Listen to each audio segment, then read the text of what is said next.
दोस्तों आज के इस वीडियो में हम समझने की कोशिश करेंगे दिल्ली के एयर पॉल्यूशन के बारे में। दिल्ली के एयर पॉल्यूशन के कॉजेज क्या है, इफेक्ट्स क्या है और इसके सॉल्यूशन क्या क्या है। WHO की 2022 में एक रिपोर्ट आई थी। उसके अनुसार दिल्ली विश्व का सबसे प्रदूषित शहर में नंबर 1 के स्थान पे है। आज के इस वीडियो में हम कॉजेज कॉन्सिक्वेंसेज की बात तो करेंगे ही, उसके अलावा हम इस बात को भी समझने की कोशिश करेंगे कि दिल्ली के सिटीजन पे एयर पॉल्यूशन का क्या इफेक्ट होता है और इसके साथ साथ दिल्ली के जो रहने वाले निवासी हैं वो क्या कर सकते हैं ताकि एयर पॉल्यूशन को वहाँ पे कंट्रोल किया जा सके। ये सबसे पहले ये समझते हैं कि दिल्ली में कॉजेज क्या क्या है एयर पॉल्यूशन होने के, यानी दिल्ली में किन कारणों से एयर पॉल्यूशन होता है। तो सबसे पहले नंबर पे आता है वेहिकुलर इमिशन, यानी कि दिल्ली में जो भी पॉल्यूशन होती है उसका 60% रोल जाता है वेहिकुलर इमिशन को। यानी कि जो व्हीकल्स चलती है दिल्ली के रोड पे उसके थ्रू जो पॉल्यूशन होता है, जो डीजल व्हीकल चलती है उसके थ्रू जो ब्लैक कार्बन एयर में जाते हैं जो कि एयर क्वालिटी को इफेक्ट करती है, उस कारण से होता है। अगर मैं अभी के डेट पे बात करूँ तो दिल्ली में करीब 3 करोड़ से ज़्यादा कार रजिस्टर्ड है और 70 लाख से ज़्यादा बाइक रजिस्टर्ड है। हालांकि 42% जो कार है वो इनवैलिड है, यानी कि रजिस्ट्री उसकी एक्सपायर हो चुकी है, फिर भी वो दिल्ली के रोड पे चलती है।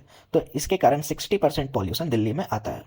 और फिर आती है इंडस्ट्रियल इमिशन, यानी कि दिल्ली में जो इंडस्ट्रीज है उनके कारण जो स्मोक होती है, जो पॉल्यूशन आता है, वो भी दिल्ली की एयर क्वालिटी को खराब करती है। दिल्ली जो कि कैपिटल सिटी है इंडिया की, तो यहाँ पे करीब 8,000 से भी ज़्यादा इंडस्ट्रीज सेटअप है, जिसमें 4 लाख से भी ज़्यादा वर्कर काम करते हैं। तो इस कारण से दिल्ली में 20% पॉल्यूशन इंडस्ट्री की वजह से आता है। दिल्ली के एयर को पॉल्यूट करने में कंस्ट्रक्शन एक्टिविटीज का भी रोल है, यानी कि कंस्ट्रक्शन साइट से निकल रहे डस्ट और पॉल्यूटेंट्स। इस सोर्स को कंट्रोल करना बहुत ही जरूरी है, वरना पॉल्यूशन का लेवल हर साल ऐसे ही बढ़ जाएगा। लास्ट में है क्रॉप बर्निंग। क्रॉप बर्निंग यानी कि उस तरह के खेतों में जहां पे क्रॉप्स रह जाते हैं, उन फसल को जब जलाया जाता है ताकि अगले सीजन में आने वाली फसल की हम तैयारी कर सकें, उसको कहते हैं क्रॉप बर्निंग। दिल्ली के आसपास के स्टेट्स में जहां पे खेती की जाती है वहां पे क्रॉप बर्निंग होती है, और वहां की स्मोक की वजह से दिल्ली में भी पॉल्यूशन काफी हद तक पहुंचता है, और 10% पॉल्यूशन के दिल्ली का रोल इसको भी जाता है। दोस्तों अब हम ये जानने की कोशिश करते हैं कि जो दिल्ली की पॉल्यूशन है उसकी कॉन्सिक्वेंसेज क्या क्या है, हेल्थ के ऊपर और उसके साथ साथ एनवायरनमेंट के ऊपर। तो सबसे पहले हम डिस्कस करते हैं रेस्पिरेटरी प्रॉब्लम के बारे में। तो जो हाई लेवल की पॉल्यूटेंट्स होती है उसके कारण अस्थमा और ब्रोंकाइटिस जैसी डिजीज हो सकती है। दिल्ली में एक दिन रहना यानी 12 सिगरेट पीने के बराबर है, और जो लोग सिगरेट पीते हैं उनके लिए तो क्या ही बात है। दूसरे नंबर पे आता है लाइफ एक्सपेक्टेंसी, यानी कि एक आदमी अपने एवरेज लाइफ में कितने साल जीवित रह सकता है। तो अगर आप दिल्ली में रहते हैं तो वो भी रिड्यूस हो चुका है काफ़ी ज़्यादा हद तक। और तीसरे नंबर पे आता है इन्वायरमेंटल इम्पैक्ट। तो जो दिल्ली की एयर पॉल्यूशन है इसके कारण हमारे इकोसिस्टम को भी काफ़ी नुकसान पहुंचा है, जिसमें सॉयल, मिट्टी, वाटर बॉडीज और वाइल्ड लाइफ आती है। चौथे और लास्ट नंबर पे है इकोनॉमिक इम्प्लीकेशन। हालांकि इसके अलावा भी बहुत सारे कॉन्सिक्वेंसेज है, लेकिन अगर मैं उसके बारे में बताऊंगा तो वीडियो काफ़ी लंबी बन जाएगी। तो इकोनॉमिक इम्प्लीकेशन यानी कि उसके कारण हमारे इकोनॉमी को भी काफ़ी नुकसान पहुंच रहा है, इकोनॉमिक कॉस्ट पे भी काफ़ी इफेक्ट आ रही है, जैसे कि इन्वायरमेंटल डैमेज भी हो रहा है और हेल्थ केयर को भी काफ़ी नुकसान हो रहा है उसके कारण। Delhi air quality index, AQI और एयर क्वालिटी इंडेक्स एक मेजरमेंट होता है, एक इंडिकेटर है गवर्नमेंट के द्वारा, ये बताने के लिए कि आपके शहर की हवा, आपके गांव की हवा कितनी साफ है या कितनी गंदगी है उसमें। और अगर हम दिल्ली की बात करें तो पूरे 2023 में दिल्ली की जो हवा है वो अनहेल्दी से सीवियर कंडीशन में है। नवंबर 2023 की बात करें तो अधिकतर दिन यहाँ पे सीवियर कंडीशन रही है, और अगर हम जून जुलाई अगस्त की बात करें तो ये हजार्डस या वेरी सीवियर कंडीशन में रही है। दिल्ली वालों को इससे सिर्फ बारिश से ही राहत मिल पाती है। हम लोग ये समझने की कोशिश करते हैं कि दिल्ली गवर्नमेंट ने क्या क्या इनिशिएटिव लिए हैं, क्या क्या इम्प्लीमेंटेशन किए हैं ताकि दिल्ली के लोगों को एयर पॉल्यूशन से राहत मिल सके। तो सबसे पहले नंबर पे आता है green Delhi app. Delhi government ने ग्रीन दिल्ली ऐप को लॉन्च किया है। ग्रीन दिल्ली ऐप में आपको real time air quality information, alert notification मिल जाएगा कि आपकी शहर की हवा कितनी प्रदूषित है, कितनी अच्छी है, आपको घर से बाहर जाना चाहिए, नहीं जाना चाहिए, ये तमाम चीज़ें। इसके साथ ही दिल्ली गवर्नमेंट ने graded response action plan GRAP launch किया है।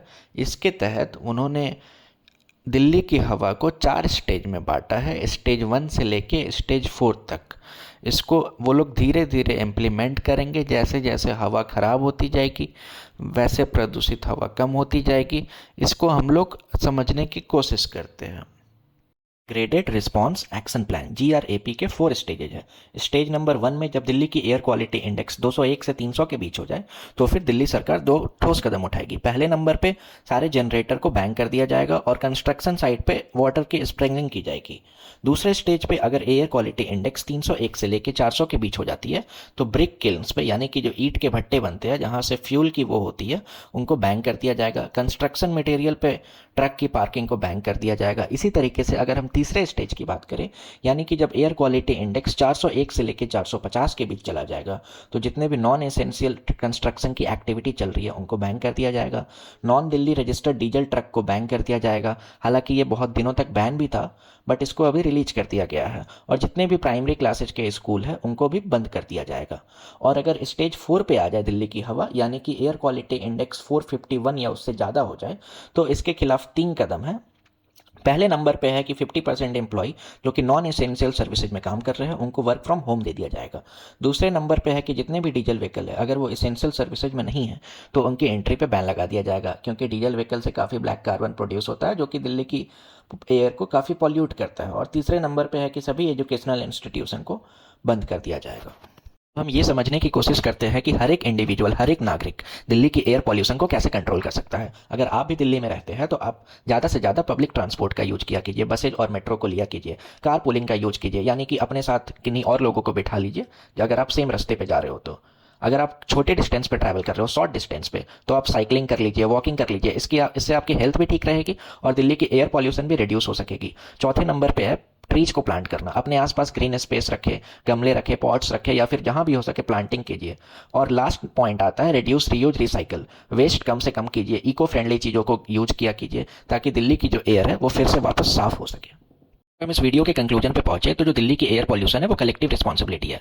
इस वीडियो में हमने ये समझने की कोशिश की है कि दिल्ली के पॉल्यूशन के कॉजेज क्या है, क्या है, कॉन्सिक्वेंसेज क्या है और किस कारणों से दिल्ली की जो प्रदूषित हवा है उसको वापस ठीक किया जा सकता है। इसके लिए हम सबको मिलकर काम करना होगा ताकि आने वाली जो फ्यूचर जनरेशन है इनको हम एक हेल्दी इन्वायरमेंट प्रोवाइड कर सके। अगर किसी भी कारण से आपको ये वीडियो हेल्पफुल लगा हो तो इस वीडियो पे लाइक कीजिए, इस चैनल को सब्सक्राइब कीजिए और अपने फ्रेंड्स और फैमिली के साथ शेयर कीजिए।